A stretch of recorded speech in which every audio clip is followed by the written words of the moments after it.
Короче, было дело так. На Иван Купала обливали водой всех. Ну, в ту пору мне было 5 или 6 лет. Мы с другом, его Тигран звали, ну, что-то там делали.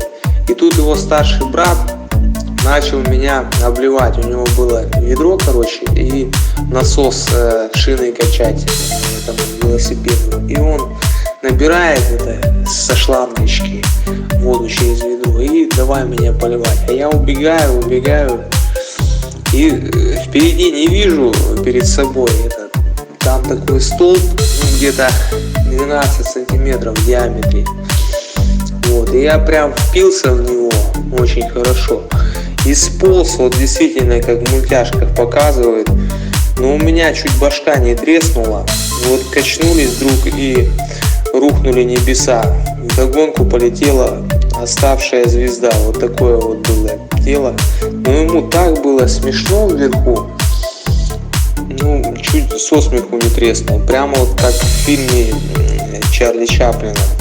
В любом можно увидеть, когда человек падает с лестницы, ляк, и позвоночник там трескается у него, и все. Ну, это упоение вызывает у людей.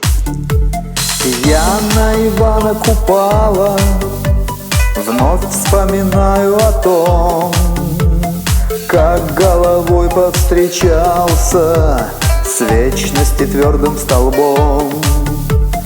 Да, на Ивана Купала столб расколол скорлупу, и мое эго пропало, телом я вечность лизнул. Вот представь, ты бежишь куда-то, ну от чего-то убегаешь, допустим, да, ну с легкостью какой-то. И тут ты ощущаешь силу, вкопанный столб перед тобой, вот это мощь, действительно. И он, ну, начинает звенеть, соприкасаясь с тобой, вот. И у тебя начинают сыпаться искры из глаз, и ты ощущаешь, как трэш, вот череп недавно хрустит твой об стол. Ты, ну, это ощущение, то есть, ну, непередаваемое, то есть, как сказать, наверное, вот эти вот сексуальные фантазии на тему медитации, там какие-то самадхи, мамадхи. Я не знаю, сколько надо на одну чашу весов вот этого всего низкопробного, дешевого поставить, и один столб вкопанный хорошо перед тобой, чтобы уравновесить это.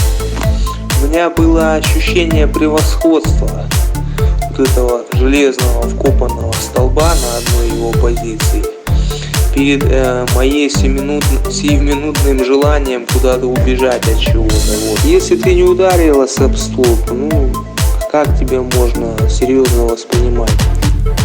Я на Ивана Купала вновь вспоминаю о том, как головой повстречался с вечности твердым столбом.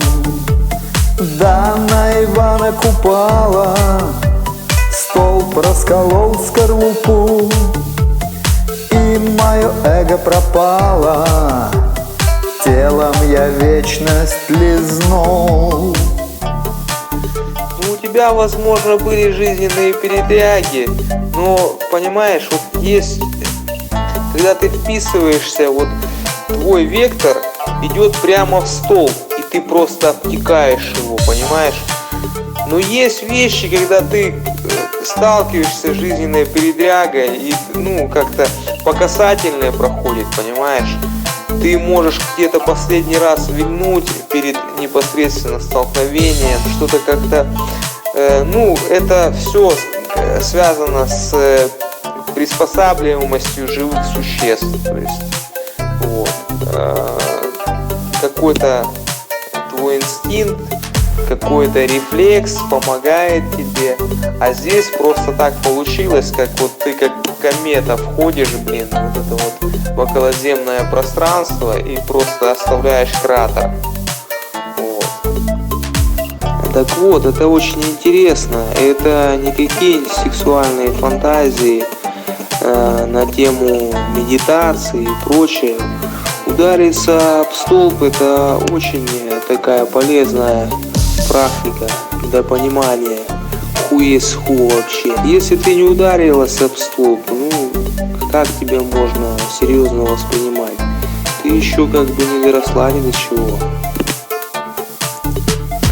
Я на Ивана Купала вновь вспоминаю о том, как головой повстречался с вечности твердым столбом.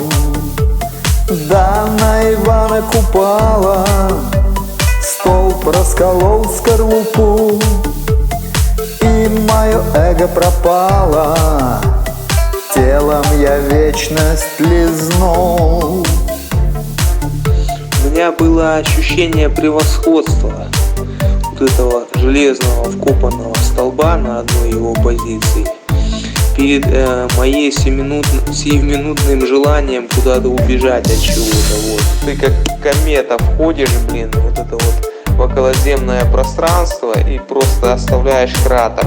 Если ты не ударилась об столб, ну как тебя можно серьезно воспринимать? Я на Ивана Купала вновь вспоминаю о том, как головой повстречался с вечности твердым столбом. Да, на Ивана Купала столб расколол скорлупу, и мое эго пропало, телом я вечность лизнул.